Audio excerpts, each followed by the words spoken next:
Good morning everyone, সবাই কেমন আছো? সবাইকে জানাই মিষ্টির নতুন একটা ব্লগে স্বাগত। আজকে হচ্ছে বৃহস্পতিবার, পৌষ মাসের প্রথম বৃহস্পতিবার, মানে বুঝতেই পারছো আজকেও তামঝাম চলবে সারাদিন। আর এই বৃহস্পতিবার হলে দুটো জিনিসের সমস্যা হয়। এক তো হচ্ছে কাজের শিডিউলগুলো কম রাখতে হয়, কারণ পুজোতে অনেকটা টাইম যায়। আর দ্বিতীয়ত হচ্ছে আজকে নিরামিষ, মানে পিওর নিরামিষ। এবার এই পিওর নিরামিষে কি খাবো সকাল থেকে, ভুল করে যদি ডিম খেয়ে ফেলি, ভুল করে যদি এটা খেয়ে ফেলি, এই হচ্ছে ব্যাপার। ঠিক আছে, তো যাকে ও এইমাত্র বেরোলো, মাসিরা এসে কাজ ফাজ করে দিয়ে গেছে। আর আমি চট করে একটু চাটা খাই, মনটা বেশ চা চা করছে। এই যে বসে গেছি চা নিয়ে। আর আজকের ওয়েদারটা না এত ঠান্ডা, আমি কোনো রকমে একটা পাল্লা খুলেছি বাবা, আর দরকার নেই। আর যেটা বলছিলাম যে বৃহস্পতিবার হলে কি টিফিন খাবো, কি টিফিন খাবো, এক সমস্যা। আর কিচ্ছু নেই ঘরে, ঠিক আছে, নিরামিষের মতো কিছু নেই, ডিম পড়ে আছে যেটা খেতে পারবো না। তো রুটি অবশ্য আছে, কিন্তু রুটির সাথে কি তরকারি এখন করব সেটাও একটা চাপ।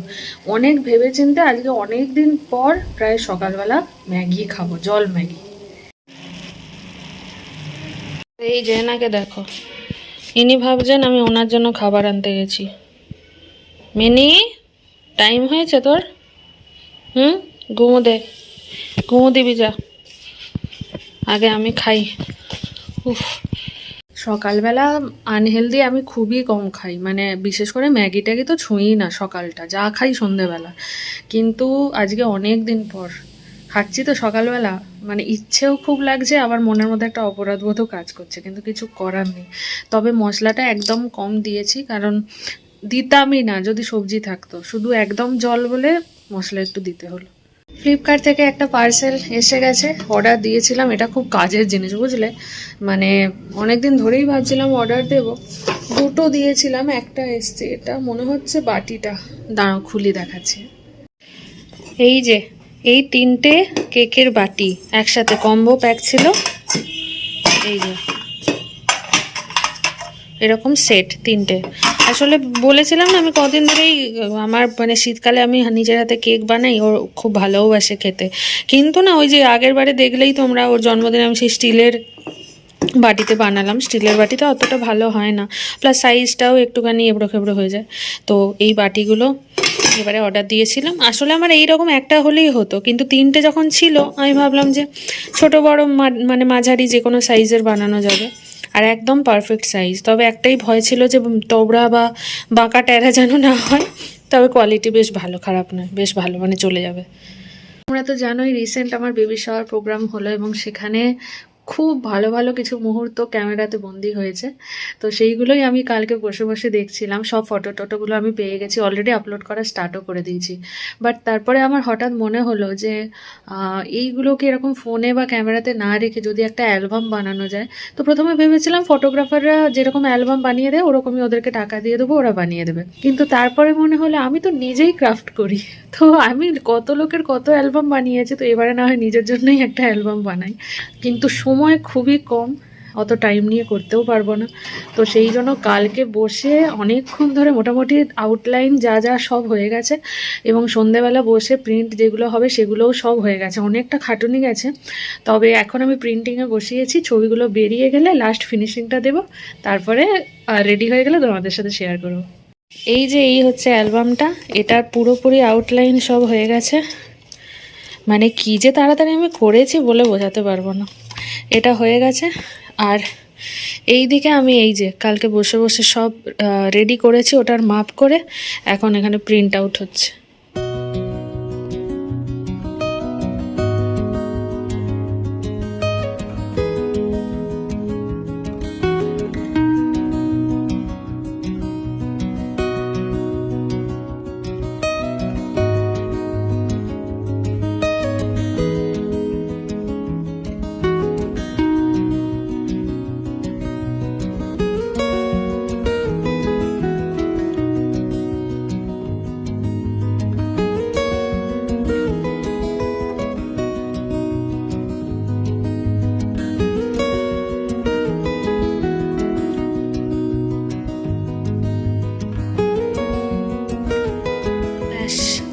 আজকের সব থেকে বড় কাজটা হয়ে গেছে, মা লক্ষ্মীকে পুজো দেওয়া হয়ে গেছে।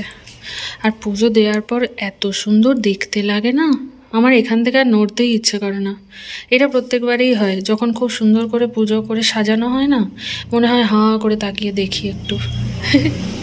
সাধারণত আমি ধুনো ধূপই ইউজ করি, ধুনো ধূপে অতটা বেশি ঝাঁঝ লাগে না, কিন্তু এই যে ছোবড়ার যে ধুনো হয় না, হঠাৎ করে প্রচণ্ড ঝাঁঝ লেগে গেছে, এমন লেগে গেছে চোখ দিয়ে জল বেরিয়েই যাচ্ছে।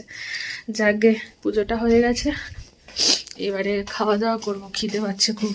আজকে তো নিরামিষ বলেইছি, আজকে খিচুড়ি হয়েছে। এই যে খিচুড়ি হয়েছে এক কড়া কেন বলো তো, কারণ রাত্রেও হবে, আমি সকালে একটু খাবো, বাকি রাতে। কি হলো, প্যাঁ প্যাঁ করবি না, খাওয়া হয়ে গেছে, এবার আমি খাবো। সারাদিন ধরে শুধু খেতে দিতে আছি। মা খাবে না? না, তোমরা খেলেই হবে। আবার না বলছে, মা আর দেবো জানিস। ও আর একটা মিস করেছি, চাটনি আছে। ওদেরকে আগে খেতে দিয়ে দিই কেন বলো তো, ওই প্যাঁ প্যাঁ করে মাথা খাবে বলে, আর আমি ওই জন্য পুজো দেওয়ার আগেই খাইয়ে দিয়েছি। এবার আমি খাবো না, এরপরে মুখ শুদ্ধি দরকার হয় লাস্টে। আমাদের মানে প্রথমে ভালো করে মাছ টাছ মাখিয়ে দিই, তারপরে আবার আমরা যখন খাই তখন আবার লাস্টে একটুখানি মাছ, একটু কাঁটা, এইগুলো খায়, তো ওই জন্য ভাবছি আজকেও পাবে। আস্তা নেই চলেগা বেটা। বিকেল হয়ে গেছে, একটুখানি শুয়েছিলাম, এখন বাজে প্রায় 6:45, সন্ধেটা চট করে দিয়ে দিলাম। আর এখন একটুখানি আমার দুটো স্টুডেন্ট আসছে আসলে। ও আমরা যে গ্রুপটা থাকি না সবসময়, শর্ট ফিল্মের যে গ্রুপটা থাকি, তারা ম্যাক্সিমাম জনই বাড়ি চলে গেছে, তো দুজন আছে, একটু টুকটাক কাজও আছে, প্লাস যেহেতু চলেও যাচ্ছে সেই জন্য ওরা এসছে একটু দেখা করতে। এই যে এরা দুজন এসছে, বাকিরা সব ঘরে চলে গেছে, তাই আসতে পারেনি। আর এই দেখো কি সুন্দর একটা কিউট গিফট এনেছে একটা স্টুডেন্ট আমার, এত কিউট দেখতে না, এটাও ছোট পুচকুর জন্য নিয়ে এসছে। কিউট হয়েছে এটা দেখতে।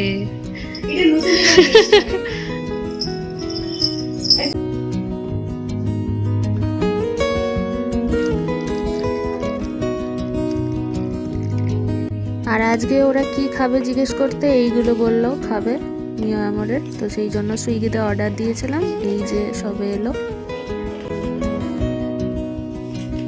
আচ্ছা যাক, এদের সাথে লাস্ট দেখা হয়ে গেল আমার, আবার কতদিন পর।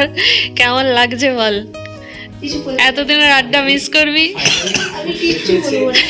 আমরা খুব খুশি, কিন্তু এই আড্ডাটাকে খুব মিস করব। আর খুব তাড়াতাড়ি আমাদের আসতে চলেছে নতুন শর্ট ফিল্ম।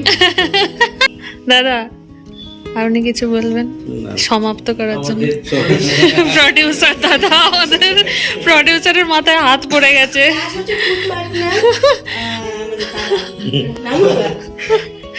কিন্তু সাইকিয়াট্রিস্ট কিন্তু এলো না ক্যামেরাতে, কথা দিয়েছিল আসবে, নিজেই কিন্তু উদ্যোগ নিয়েছিল। আমরা মিস করব আমাদের সেই সাইকিয়াট্রিস্ট হচ্ছে ব্যাকগ্রাউন্ড থেকে বলে গেছে এরকম ভাবে করবে, সেই ক্যামেরা অন করলেই দেখ কোনো কথা নেই, দেখ লজ্জায় কেমন করছে, দেখ।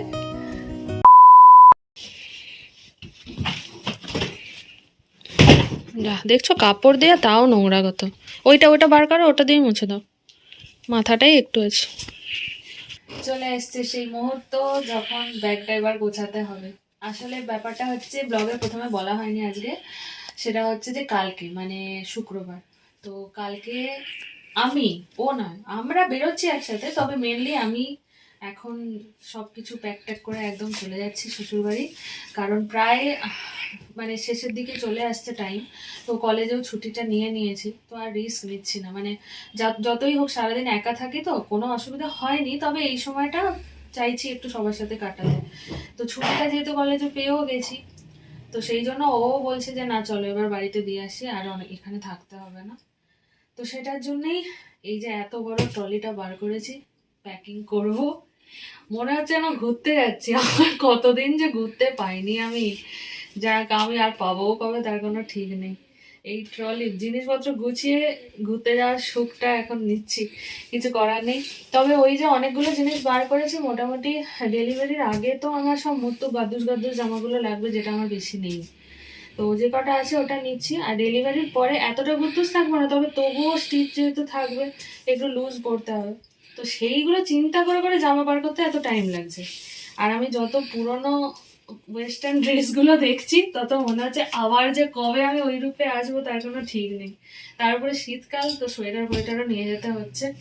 কটা শাড়িও নিয়ে নিচ্ছি, শাড়ি সেখানেও প্রচুর আছে, তবে মামুনির শাড়ি কটা নিচ্ছি যেগুলো কলেজে পড়ার জন্য মামুনি দিয়েছিল, আর ভালো শাড়িও কটা নিচ্ছি যেগুলো এখানে আর রাখবো না, ওখানে নিয়ে চলে যাবো। ঘন্টুকে এগুলো নতুন আগেরবারে দিলাম জানো, কেন ট্যাগটাও অবধি কাটা হয়নি, বলে এই গাড়ি করে আসি ঠান্ডা লাগে, আর ঘন্টু কাটেই নি এখনো, বলে কি মেজার আসে না হাতে। না কেন আসবে, এটা আগের গুলো ভালো ছিল। আগের কোথায় ছিল, খালি হাতে আসতো। না না আমার সেখানে ও বাড়িতে, তা সেগুলো নিয়ে আসবে তো। গরম হয় কিনা বলো, বউ দিলে তারিফ করতে শেখো। ও আমার সেই ট্রাইপডটা নিয়ে এসো, ট্রাইপড। দেখো কটা জিনিসে ব্যাগ ভরে, বললাম না এই যে সোয়েটার দুটো পরে দিলেই ব্যাস একদম হয়ে গেল, এতে ওটাও যাবে। নিচটা শিখে নাও, দেখো দেখাচ্ছি কিরকম, এটাকে লুজ করো। ও আমি জানতাম। হ্যাঁ, ও বলে দিলে সবাই জানে। আচ্ছা তোমার কি কি নেবে বলো? কি নেব, জামাগুলো করতে নেব। তোমাকে আমি দয়া করে এক দুটো জামা রাখতে দিতে পারি আর কি, এটা তো তোমার হটি কোমরে আর হচ্ছে না, তোমার সেক্সি কোমরে। এটা হয়? হবে না। যাক বাবা, একটা পাওয়া গেছে। এটাকে কি করে ভুলে গেছিলাম, বাসুদেবকে নিয়ে যাব, আর সাথে নিয়ে যাব সোনালি অর্কিড। আর আমার অ্যালবামটা না মোটামুটি হয়ে গেছে, এখন এগুলো ছন্ন ছাড়া আছে কারণ এখনও কমপ্লিট করতে হবে, কভারটা বাকি আছে। এই জিনিসটা নিয়ে যাব কেন বলো তো, ব্লেন্ডার, এটা নিয়ে যেতে হবে কারণ ঘরেতে কেক বানাতে হবে, তো ওখানে এই জিনিসটা নেই, বাকি তো সব পেয়ে যাব, তাই এটা নিয়ে যাব। গুড়িকে প্যাক করে নিই। আয় গুড়ি, গুড়ি তুই যাবি প্যাক করবো তোকে। মিনি সোনা, আর এনাদেরকে নিয়ে যেতে পারলে আরও শান্তি লাগতো। চললুম, ঘরের খেয়াল রাখবে, মোটর খেয়াল রাখবে, আর আমার এই বাচ্চাগুলোকে দেখবে, বুঝলা? যতই হোক, মানে যতই তুমি নিজের জায়গাতে যাও, মানে মা বাপের বাড়ি শ্বশুর বাড়ি সবাই তো নিজেরই লোক, তবুও না যেখানে তুমি নিজের হাতে সংসার করো, যেখানে প্রতিটা জিনিসে তোমার ছোঁয়া থাকে, ঘরের প্রতিটা আনাচে কানাচে প্রতিদিন তুমি যাতায়াত করো, নিজের মতো সাজাও গোছাও, সেই জিনিসের প্রতি আলাদা একটা মায়া থাকে। তো হতে পারে এটা আমার ভাড়া বাড়ি, আমি হয়তো নিজেদের বাড়িতেই যাচ্ছি, কিন্তু যেহেতু এইটা আমার নিজের হাতে সাজানো সংসার, তো তাই একটু মনটা খারাপ লাগছে। যখন এক সপ্তাহ মতো হয়ে যায় তখনই মন টানে যে কখন নিজের বিছানাটায় গিয়ে শোবো, নিজের জায়গাটাকে দেখবো, সবাই ঠিক আছে তো, সব কিছু, বাচ্চাগুলো ঠিক আছে কিনা, গাছগুলো ঠিক আছে কিনা, জিনিস জায়গায় আছে কিনা, ঠাকুর ঘর ঠিক আছে কিনা, ঠাকুরকে সন্ধে দেওয়া হয়নি, পুজো করা হয়নি, সেই জায়গায় এতদিন থাকবো না। ও আসবে, বাট ও থাকাও যা না থাকাও তাই, বললাম তো একটা 5 বছরের বাচ্চা ওর থেকে বেশি জিনিস গুছিয়ে রাখে, তো হালকা একটু মনটা খারাপ লাগছে, কিচ্ছু করার নেই। তবে এরপরে আসবো পুচকুকে